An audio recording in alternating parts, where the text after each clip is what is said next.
हाय बच्चों, welcome to this video. ये video आपको चांस देने वाला है बिना ईयर वेस्ट किए अपने मार्क्स को बढ़ाने का, बिना ईयर वेस्ट किए कॉलेज में एडमिशन लेने का। So I am gonna talk about everything about NIOS. अगर आपको अभी तक नहीं पता था क्या है कैसे है, ठीक है, बहुत फैक्ट रखने वाले हैं क्योंकि we are not aided with some agency जो एनआईओएस में एडमिशन कराता है या कोई कमीशन, क्योंकि मोस्ट ऑफ यूट्यूब पे यही हालत है। सो यहाँ पे आपको 100% ऑनेस्टी से इसके ड्रॉबैक्स भी हम बताने वाले हैं, तो इस वीडियो को लास्ट तक एकदम ध्यान से सुनो क्योंकि कहीं आपको ये चीजें नहीं बताई जाती हैं because of obvious reason. So let's talk about the positive pointers first. तो देखो, एक एनआईओएस क्या है? एक National Institute of Open Schooling है, ठीक है।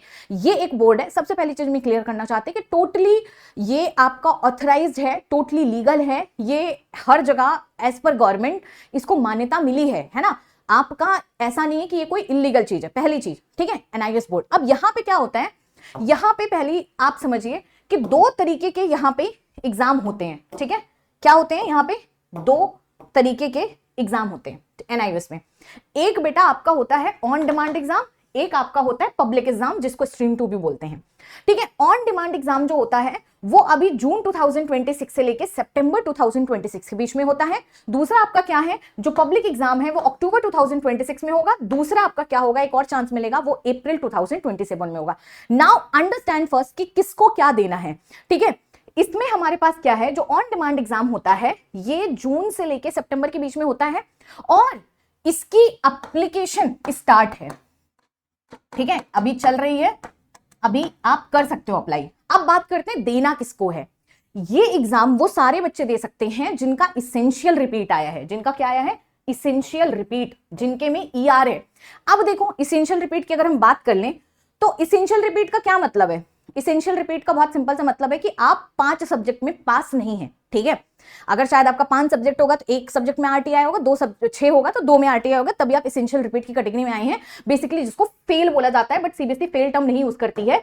सो अब देखो, आप ऑन डिमांड दे सकते हो। क्यों देना चाहिए एनआईओएस? पहले एक एक करके बात करते हैं। देखो, अगर बेटा तुम 2 सब्जेक्ट में अगर फेल हो गए हो, 2 सब्जेक्ट में इसेंशियल रिपीट है, तो उस तरह क्या होगा, अगर आप सीबीएसई में इस बार ना तो आप कंपार्टमेंट में बैठ पाओगे जुलाई वाले में, ना ही इंप्रूवमेंट में, कुछ नहीं दे पाओगे। ईआर का मतलब है, इसेंशियल रिपीट का मतलब 2027 के मार्च में जाके आप एग्जाम दोगे, तो मतलब आपका ये पूरा 1 साल वेस्ट हो जाएगा। ना आप कॉलेज में एडमिशन ले पाओगे, ना कुछ कर पाओगे। देखो, पहली चीज हम बात करना चाहेंगे कि 1 साल क्यों वेस्ट करना, ठीक है। दूसरा, अगर आप किसी अच्छे कॉलेज का लॉन्ग टर्म में अच्छे जॉब, अगर आपको लग रहा है कि आपके कॉन्सेप्ट सच में वीक हैं, सो हम बोलेंगे 1 साल ड्रॉप ले लो। ड्रॉप लेने पहली चीज कोई हानिकारक चीज नहीं है, अगर आपको लेना है ले लो, इतनी कोई शर्म की बात नहीं है, ठीक है। क्योंकि आप ड्रॉप लो, कॉलेज के पहले 1 साल ड्रॉप ले लो, दैट्स वेरी कॉमन। लेकिन अगर आप सोचो कि हम कॉलेज कंप्लीट कर लें, मेरे बेसिक्स बहुत खराब हैं, और उसके बाद हम जो है फिर जॉब ढूंढते रहो 3 साल, कहीं जॉब ही ना मिले, कॉलेज में 10 बार फेल हो, अगर ऐसी हालत है तो हम बोल दे रहे हैं एनआईओएस भी मत देखो, फिर ड्रॉप लेके बेस स्ट्रॉन्ग करो, अच्छी से कोचिंग लो, ठीक है। ये तो मेरा पहला सजेशन हो गया। As a teacher I would like to say that there is nothing shameful about taking a drop, it's absolutely fine. अब आते हैं कि चलो आपको ड्रॉप नहीं लेना है क्योंकि कोई उतनी बात होती नहीं है ना, क्योंकि यहाँ पे फिजिक्स वगैरह पेपर बहुत टफ आ रहे हैं भाई, मान लो सीबीएसई के पेपर टफ हैं, तो आप क्या कर सकते हो कि आप 2 जून से लेके 30 सितंबर के बीच में इसके एग्जाम होते हैं, इसको ऑन डिमांड एग्जाम बोलते हैं। इसकी एप्लीकेशन डेट है 6 मई से आप इसको अप्लाई कर सकते हो, अभी भी ऑन है, आप अप्लाई कर सकते हो, ठीक है। इसका जो रिजल्ट होगा वो 45 डेज के अंदर अंदर आ जाएगा, ठीक है। अब इसका फायदा क्या है? इसका फायदा ये है कि आपको पहली चीज पूरा सब्जेक्ट पढ़ना नहीं होता है, ठीक है, पूरा सिलेबस नहीं पढ़ना होता है, इसमें कम ही सिलेबस आता है, जितना आपका सिलेबस है उससे कम आता है, ठीक है। लेकिन अब देखो, अगर आप यहाँ पे एक प्रॉब्लम ये होती है कि आप 3 सब्जेक्ट आपको कम से कम देना पड़ेगा, सिंगल सब्जेक्ट का एग्जाम आप यहाँ पे नहीं दे सकते हो। सो आपको 3 सब्जेक्ट का एग्जाम देना पड़ेगा, बाकी आप 2 सब्जेक्ट का जो सीबीएसई में, लेट्स से एक एग्जाम्पल आपको देते हैं, physics, chemistry, maths, bio, English है। अब आप 2 सब्जेक्ट में सीबीएसई में पास हो, अब यहां पे आप 3 सब्जेक्ट में एग्जाम दो, पास हो फेल उससे मतलब नहीं, मान लो सिर्फ यहां पे आप आरटी आया है, इसमें आप पास हो, लेकिन तब भी आपको 3 देना पड़ेगा, ठीक है। तो हम बोलेंगे जिसमें 2 में फेल हो वो, और एक इजी को चूज कर लेना भाई, ठीक है।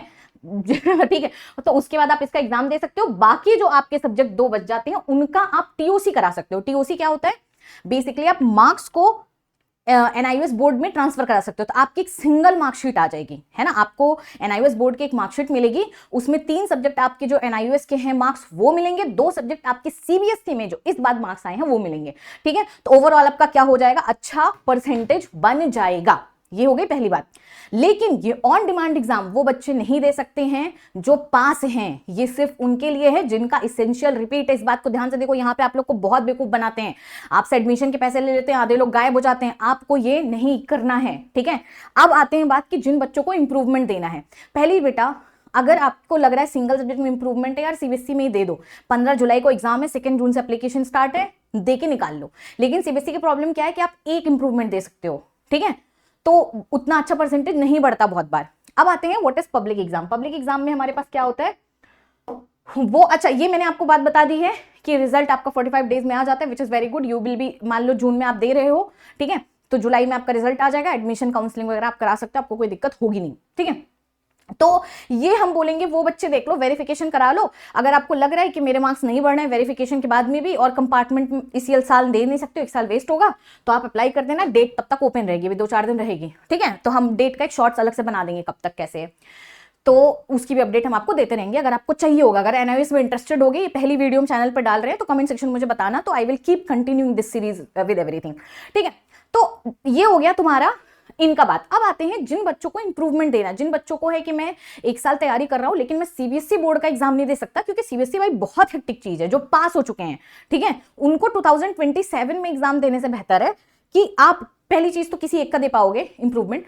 अब देखो आप क्या करो, 1 अक्टूबर 2026 में होता है, इसको स्ट्रीम 2 एग्जाम बोलते हैं, ठीक है। अच्छा, जो भी तुम्हारा एग्जाम का पेपर होता है, यहाँ पे एमसीक्यू भी आते हैं, सब्जेक्टिव क्वेश्चन दोनों ही आते हैं, ठीक है, बट सारे टॉपिक नहीं आते हैं। ये हो गई हमारी दूसरी चीज। तो यहां पे आपको क्या करना है, मैंने क्या बोला कि आप दे सकते हो एग्जाम, लेकिन अगर मान लो एक बहुत इंपॉर्टेंट चीज है कि आप पब्लिक एग्जाम अक्टूबर में दे पाओगे या अप्रैल 2027, मान लो आप अप्रैल 2027 में दे रहे हो, इसमें आप टीओसी नहीं करा पाओगे, ठीक है। ये ध्यान से देखो, यहां पे आपको लोग बहुत बेवकूफ बनाते हैं कि ठीक है आप टीओसी करा लेना, नहीं बेटा, अगर आप पास हो, आपके टीओसी नहीं हो रहे हैं, ठीक है। और यहीं पे बहुत सारे बच्चे फंसते हैं, इसीलिए एक्चुअली मैंने वीडियो बनाया है। जैसे मान लो आप सोच रहे हो कि मैं 2-3 सब्जेक्ट का यहाँ पे दे दूं और बाकी मैं सीबीएसई बोर्ड वाली में पास हूं और हम 2 मार्कशीट लगा देंगे। जेईई में अगर आपका सिंगल मार्कशीट पे अगर आपके क्राइटेरिया नहीं फुलफिल हो रही है, आपको मार्क्स नहीं मिलेंगे। सो ये यहाँ पे तुमको आधे लोग बेवकूफ बनाते हैं। If you are pass and you are planning for April वाला, you will not able to do go for TOC, ठीक है। सो ये एक चीज आपको ध्यान रखना पड़ेगा। तो यहां पे क्या आपके पास तरीका है कि फिर आप 5 के 5 सब्जेक्ट का एग्जाम इनके पास दो और इनकी एक फ्रेश मार्कशीट निकालो, सीबीएसई से आपको मतलब ही नहीं है, ठीक है। ये आपके पास तरीका हो सकता है, बट टीओसी के दम पे अगर कोई तुमको बेवकूफ बनाए, मत बनना। वो तभी होगा जब एसेंशियल रिपीट में ऑन डिमांड एग्जाम दे रहे हो, तब। फिर से हम रिपीट कर रहे हैं इस बात को, ठीक है। और इसका क्या होता है, ये 2027 के अप्रैल में अगर आप दे रहे हो, 15 जून तक इसका रिजल्ट आ जाता है, और इसकी जो लास्ट डेट की अप्लाई है वो भी 31 जुलाई तक है, ठीक है। तो देखो 31 जुलाई तक आप क्या करोगे, आपका इस बार कैसा गया इंप्रूवमेंट, 15 जुलाई को हो रहा है, आपको पता चल जाएगा। अगर आपको लग रहा है कि यार इंप्रूवमेंट में इस बार उतने मार्क्स नहीं मिल रहे हैं, तो 31 जुलाई तक तुम जो है पब्लिक वाला अप्लाई कर देना, तुम पास तो हो ही, 1 साल चाहे ड्रॉप लो या किसी बेसिक कॉलेज में admission low, whatever you want you can do it, ठीक है। अब मेरी एक बात बड़ा ध्यान से सुनो, इन केस अगर आप जुलाई में भी आप नहीं अप्लाई कर पा रहे ड्यू टू सेवरल रीजन, कि आप अपने इस ईयर के रिजल्ट पे आप कॉलेज लेना चाहते हो, ठीक है, लेकिन आपका इन शॉर्ट अगर कॉलेज में एडमिशन नहीं हो रहा है, तो आप लेट फीस देके, ठीक है, सितंबर तक अप्लाई कर सकते हो। मतलब जो आपको अगले साल अप्रैल में एग्जाम देना है 2027 में, अक्टूबर में भी होता है पब्लिक एग्जाम जिसको बोलते हैं, वो आप सितंबर तक अप्लाई करते हो, ठीक है। इसकी लेट फीस कितनी होती है, 200-250 रुपए होती है, उसका भी हम अलग से शॉर्ट बना देंगे, ठीक है, कि लेट फीस कितनी है क्या है। अब देखो एक और इंपॉर्टेंट बात है कि देखो थ्योरी प्रैक्टिकल आपको दोनों एग्जाम देने होते हैं। अच्छा, तीसरी जगह आप कहां बेवकूफ बनते हो वो हम आपको बता देते हैं।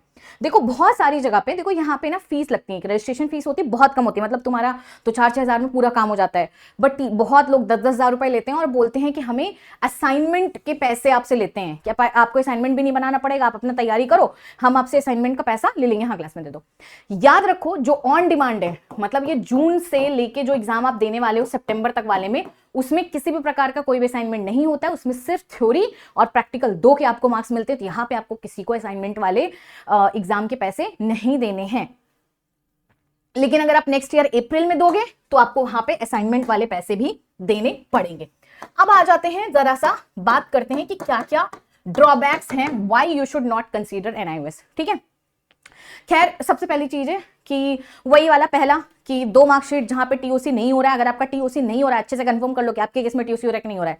नहीं हो रहा है तो यूजलेस है, क्योंकि नहीं लग रही है, 2 जगह मार्कशीट 2 लगती है, बहुत प्रॉब्लम होती है। दूसरी चीज है कि बेटा देखो होता क्या है कि अगर आपके पास चांस है, आप सीबीएसई ट्राई करो या जिस भी बोर्ड से हो बोर्ड से ट्राई करो, क्योंकि ऐसा है ना कि कहने को है कि मान्यता है, हो जाएगा, ठीक है। But the thing it happens कि मान लो अगर एक बच्चा है जिसने सीबीएसई बोर्ड से अच्छा मार्क्स लाया, प्लेसमेंट वगैरह में ना थोड़ा इग्नोर कर देते हैं एनआईएस बोर्ड वाले बच्चे को, तो विच इज नॉट गुड, ठीक है, करना नहीं चाहिए बट हो जाता है। तो ये एक चीजें हैं। और तीसरी कि यहाँ पे क्या होता है, तुम्हारा 11th प्लस 12th दोनों का सिलेबस तुमको पढ़ना पड़ता है। और जो और लोग एडमिशन कराने के चक्कर में तुमको बोल देंगे एकदम नहीं पढ़ना, एकदम नहीं पढ़ना, यहाँ पे तो पक्का 75 मार्क्स आ जाएगा, बेटा बहुत यहाँ पे पढ़ना पड़ता है। ऐसा तुम अगर आप ये सोच रहे हो कि हम बस मुंह उठाएंगे जाके एग्जाम दे देंगे, तो यहाँ पे पास नहीं होने वाले हो, ठीक है। यहाँ पे भी कुछ कुछ क्लासेस हैं, 4-5 क्लासेस जो आपकी मैंडेटरी होनी होती है, लेनी होती है, असाइनमेंट के पैसे होते हैं, तो बास तक बहुत 2-2, 4-4 हजार करके लग जाते हैं, ठीक है। तो मतलब अगर आपके पास ऑप्शन है, आपको लग रहा है मेहनत करके एक सब्जेक्ट में इंप्रूवमेंट देके निकाल सकते हो, तो आपका सीक्वेंस ऑफ प्रायोरिटी हम आपको बता रहे हैं। अगर आपको इंप्रूवमेंट देनी है, सबसे पहले प्रायोरिटी आपका 15 जुलाई का सीबीएसई बोर्ड का एग्जाम होना चाहिए। अगर आप पास वाले कंडीशन में हो तो वहां निकाल लो, नहीं निकल रहा है फिर इसमें दो, फिर अप्रैल में दो, ठीक है।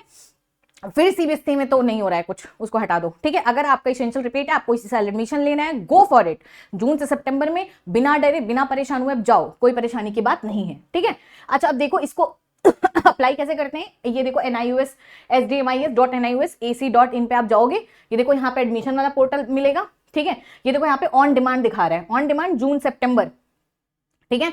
ये देखो जून से सितंबर के बीच में आपको डालना पड़ेगा अपना लोकेशन, स्टेट कौन सा है, क्या है ना, अपने कोर्स में आप किसके लिए अप्लाई कर रहे हो। यहाँ पे देखो एक और चीज आपको मिलेगा which is on demand examination पे, if you go for it, देखो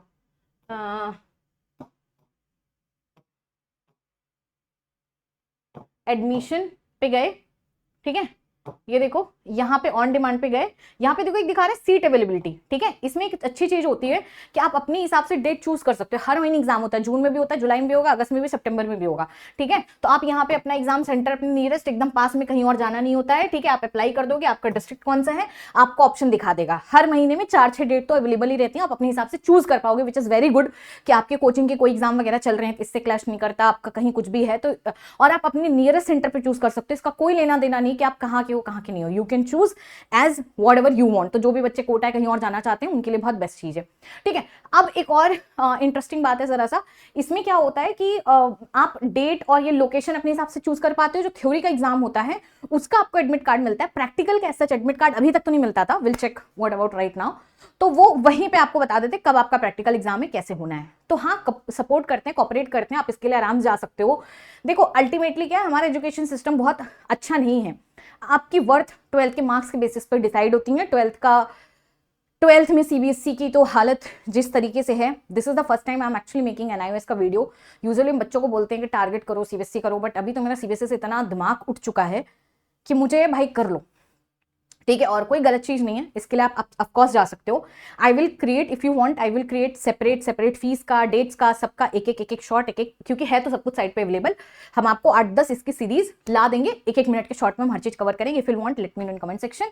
एंड अगर ये वीडियो आपके लिए हेल्पफुल रहा तो प्लीज बच्चों कमेंट सेक्शन में कुछ थैंक यू या कुछ भी ड्रॉप कर देना, और अपने जो भी क्वेश्चन है वो ड्रॉप कर देना। I will take this, I know what you are going through, it's lot. अभी समझ नहीं आ रहा होगा, कॉलेज जाना है, एडमिशन लेना है, क्या करना है, कैसे करना है, but trust me we are here to guide you. Whatever आप कमेंट सेक्शन में लिखते हो, हम एक के कमेंट तो रिप्लाई नहीं कर पाते, बट आप देखते होगे चैनल पे, फिर उसकी वीडियो पड़ जाती है मुझसे या किसी और एजुकेटर के थ्रू। और कंपार्टमेंट की अच्छे से तैयारी करो। बहुत सारे बच्चे मुझसे पूछ रहे थे फिजिक्स की कंपार्टमेंट की कैसे तैयारी करें। देखो पहली चीज तो ये देखो अपना यूट्यूब चैनल है ना, कुछ लोग पूछ रहे थे प्लेलिस्ट कैसा है, उसी चैनल पे चले जाओ, ठीक है। ये मान लो चैनल है, पहली चीज ये देखो, ये यहाँ पे प्लेलिस्ट पे जाओ, ये देखो ये जो भी फिजिक्स के ये सारे देखो बोर्ड का ही पेपर तुम्हें मिल जाएगा, ठीक है। ये देखो सुनील सर तुमको दिख रहे हैं, ये देख रहे हो, ये बहुत बेहतरीन है, इसमें 17 वीडियो है, ठीक है। ये 1 शॉट है, हम तुम्हें बता रहे हैं, इसका जाके आराम से कंप्लीट कर लो, ओके। सो फिजिक्स वाला तुम यहाँ से कर सकते हो, यहीं पे बायो का है, कंपार्टमेंट में हेल्प चाहिए तो भी मुझे बता सकते हो। Thank you so much and tata bye, will take care.